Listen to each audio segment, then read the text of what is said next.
BSF Telangana రాష్ట్ర committee ఆధ్వర్యంలో బండి సాయి భగీరథ్ను అరెస్టు చేయాలని డిమాండ్తో ఏర్పాటు చేసినటువంటి రౌండ్ టేబుల్ సమావేశానికి హాజరైన విద్యార్థి మహిళా యువజన సంఘాలకు ఉద్యమ అభినందనలు తెలియజేస్తూ, బండి సంజయ్ గారు ప్రగతిశీలవాదులుగా మేము మిమ్మల్ని అడగదలుచుకున్నది, ఈ దేశ ధర్మం కోసం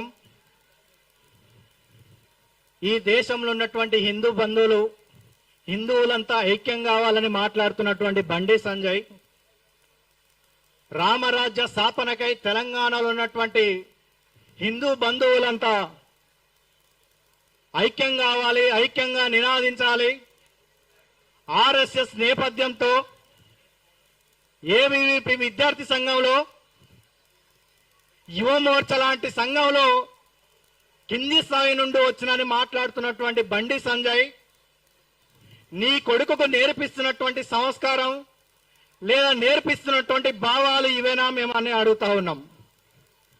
నీవిచ్చేటటువంటి నినాదం భారత్ మాత జై అంటున్నావు కదా, లేదా నీ ఆచరణాత్మకంగా ఎదిగినటువంటి నీ రాజకీయ శైలి ఏదైతే ఉందో ఆ రాజకీయ శైలిలో, ఆ రాజకీయ ఎదుగుదలలో నిజంగా నీకు ప్రేమ ఉంటే, నీ భావాజాలం పట్ల నీకు ఆత్మవంచన ఉంటే నీ పెంపకం ఇదేనా అని మేము అడుగుతా ఉన్నాం. తెలంగాణ సమాజం పక్షాన మేము అడుగుతా ఉన్నాం.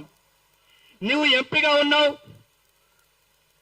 ఒక టర్మ్ పాటు బీజేపీ రాష్ట్ర అధ్యక్షుడిగా పనిచేసి ఉన్నావు, కేంద్ర మంత్రిగా ఉన్నావు.